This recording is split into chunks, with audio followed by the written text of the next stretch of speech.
ту холодную ночь улицы Детройта казались темнее и зловещее, чем когда-либо. Мария с бешено колотящимся сердцем крепко сжимала поводок Филя.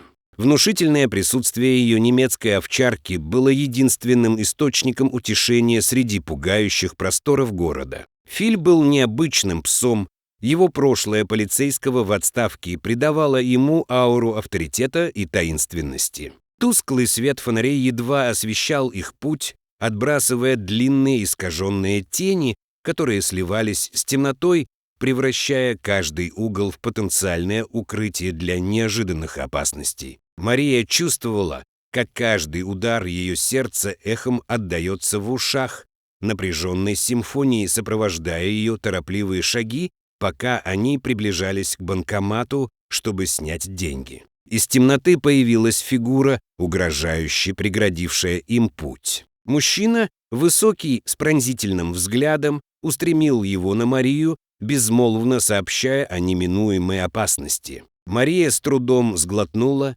ее рука, сжимавшая поводок Фила, задрожала. Она взглянула на своего спутника, ища какой-нибудь способ общения, способ действий, чтобы отразить угрозу. К ее удивлению, Фил отреагировал не так, как ожидалось. Вместо того, чтобы оскалить зубы или зарычать, пес сидел спокойно, склонив голову на бок и издавая низкий мелодичный звук, как будто пытался общаться не с Марией, а с незнакомцем, стоявшим перед ним. Мужчина, поначалу застигнутый врасплох, принял решительный вид. Он заколебался, в его глазах, которые когда-то были полны мрачного намерения, теперь отражалось замешательство и, каким-то образом, проблеск узнавания. Он сделал шаг назад, и его угрожающая поза исчезла из-за неожиданного жеста Фила. «Этого не может быть. Филь, это ты». В голосе мужчины, хотя и тихом, слышалась смесь удивления и недоверия. Мария, смущенная и все еще напуганная, крепче вцепилась в поводок. «Ты знаешь мою собаку». Мужчина перевел взгляд с Филя на Марию. На его лице отразилась буря эмоций. Он был одним из лучших полицейских. Как он оказался с вами?» Вопрос повис в воздухе, наполненный тайной и явным любопытством. Мария, чувствуя, как напряжение момента превращается в загадку, поняла, что в тот вечер было гораздо больше, чем просто снятие наличных в банкомате. Филь, собака, которую она взяла к себе в поисках защиты, казалась ключом к прошлому, наполненному нерассказанными историями, а этот таинственный мужчина был только началом главы, которую она и представить себе не могла, что разгадает. Когда холодный ветер Детройта прошелестел по пустым улицам, Мария поняла, что путешествие с Филом только начинается. Путешествие, которое поведет их по переплетенным путям верности, таинственности и неразрывной связи, не знающей границ между прошлым и настоящим. Откровение этого человека повлекло за собой тяжелое молчание, прерываемое лишь редкими порывами ветра. Мария, все еще крепко державшая Фила за поводок, почувствовала, как ее сердце забилось в бешеном ритме, отражая напряженность момента. «Я не знала», — начала Мария дрожащим голосом. «Филя удочерили из приюта. Он спасал мне жизнь столько раз, что я не могу сосчитать». Мужчина сделал шаг вперед, выражение его лица смягчилось. «Это он быстро успокоился. Фил для меня больше, чем собака, он мой компаньон, моя семья». Трио объединяла общая суть, взаимное признание нерушимых уз, возникших при необычных обстоятельствах. Но в ту ночь было еще больше загадок. «Что ты здесь делаешь, Мария?» — спросил мужчина, и любопытство пересилило ее первоначальный страх. Мужчина заколебался, оглядываясь по сторонам, словно опасаясь, что его могут подслушать. «Я ищу что-то, кого-то. Оставил подсказки, которые мы с Филом должны были найти. Кажется, наше прошлое не хочет нас отпускать». Мария почувствовала, как у нее по спине пробежали мурашки. То, что казалось случайной встречей, теперь обернулось паутиной тайн и скрытых знаков, связав ее судьбу с судьбой Филя и этого человека так, как она и представить себе не могла. «Ты поможешь мне?» — спросил мужчина, ища ее глазами, умоляя о понимании. Мария посмотрела на Филя, находя мужество в молчаливой преданности пса. «Мы поможем», — решительно ответила она. «Мы раскроем это вместе». И вот, под покровом ночи, Мария, Филь и этот человек сделали первые шаги в путешествии, полном тайн и откровений, путешествии, которое привело их к разгадке тайны, которую они могли разгадать только вместе. Объединенные переплетенным прошлым и неопределенным, но многообещающим будущим, по мере того, как сгущалась ночь, троица все глубже погружалась во мрак города, следуя подсказкам, которые, казалось, вели их по лабиринту тайн, переплетенных с прошлым Фила. «Зачем кому-то оставлять для нас улики?» — спросила Мария тихим голосом, пока они молча двигались по пустынным улицам. Лукас с отсутствующим видом ответил: «В те дни, когда мы служили в полиции, для нас не было редкостью раскрывать дело с помощью загадок. Кто-то использует наш собственный метод против нас или, возможно, просит нашей помощи».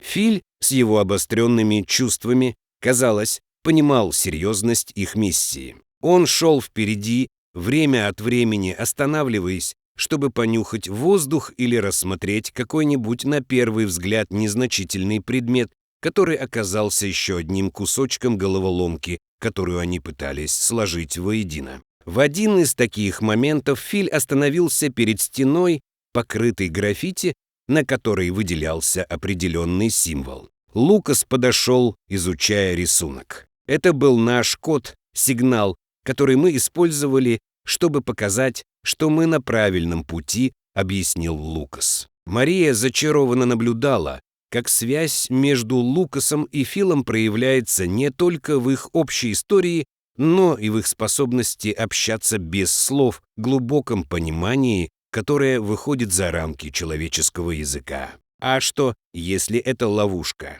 Мария не смогла удержаться от вопроса, и в ее голосе послышалось беспокойство. Лукас посмотрел на нее с грустной улыбкой на губах. «Тогда мы справимся с этим вместе. Но, Фил, у него есть дар. Он знает, когда что-то не так». Это было правдой. Фил, при всем своем спокойствии и сосредоточенности, излучал уверенность, которая успокоила Марию. Он был не просто собакой, он был опекуном, другом, у которого была неразрывная связь со своим бывшим партнером, а теперь и с ней. Путешествие привело их в заброшенный парк, где их ждала последняя подсказка. При слабом свете все еще работающего фонаря Филь понюхал воздух, прежде чем направиться к коробке, спрятанной под кучей сухих листьев. Внутри они нашли не только еще одну подсказку, но и письмо, адресованное им. Лукас прочитал вслух: «Если вы читаете это, значит, Филь по-прежнему остается блестящим детективом, которого я знал, и рядом с ним достойные люди. Истина, которую ты ищешь, ближе, чем ты думаешь, и Фил — ключ к ней». Мария.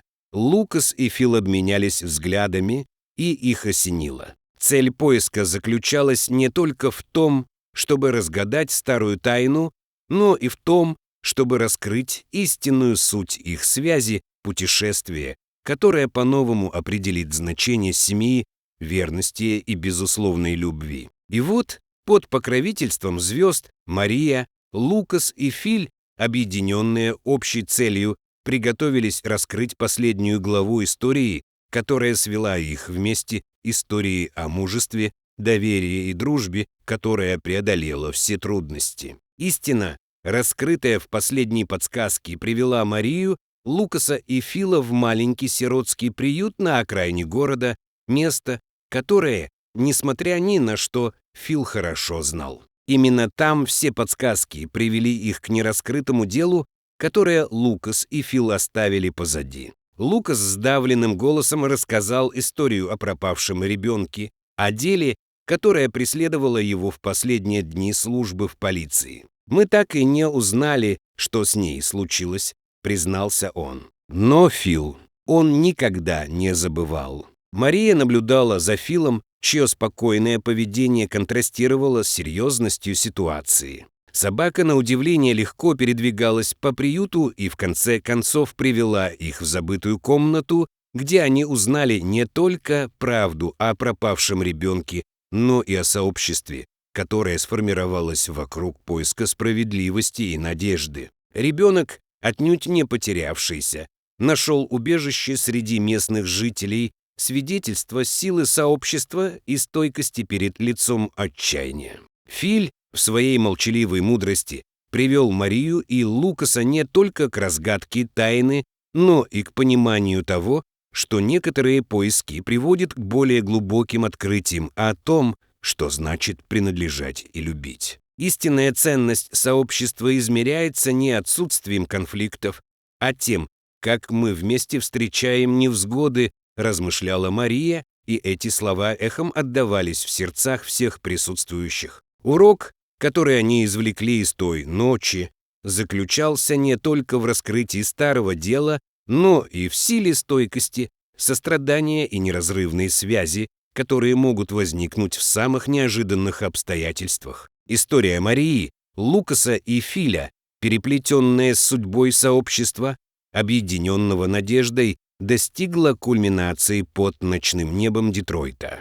Детройт больше не окутан покровом тьмы и страха, а окутан звездной завесой бесконечных возможностей. Когда они покинули приют, рассветный свет начал отбрасывать мягкие тени на некогда угрожающие улицы, превращая город в место искупления и обновления. Мария посмотрела на Фила, чья преданность и мужество освещали ей путь в темноте, и на Лукаса, чье общее с Филом прошлое безвозвратно переплелось с ее прошлым. Их силуэты на фоне восходящего солнца были ярким визуальным воплощением путешествия, которое они прошли вместе, путешествие открытий, исцеления и подтверждения того, что даже в самые темные ночи есть звезды, которые сияют, обещая новый день. Наследие той ночи не будет забыто. Мария, Лукас и Фил, каждый со своим прошлым и шрамами, нашли друг в друге силу противостоять теням и тем самым осветить путь другим, все еще блуждающим во тьме. Их история стала ярким напоминанием о том, что, хотя мы можем начать свой путь в одиночку, именно в союзе с другими мы обретаем свою истинную силу и цель. Итак, с каждым шагом вперед они двигались вместе, готовые встретить все, чтобы не ждало их в будущем, объединенные нерушимыми узами дружбы, любви и мужества, которые не поддавались никаким ожиданиям,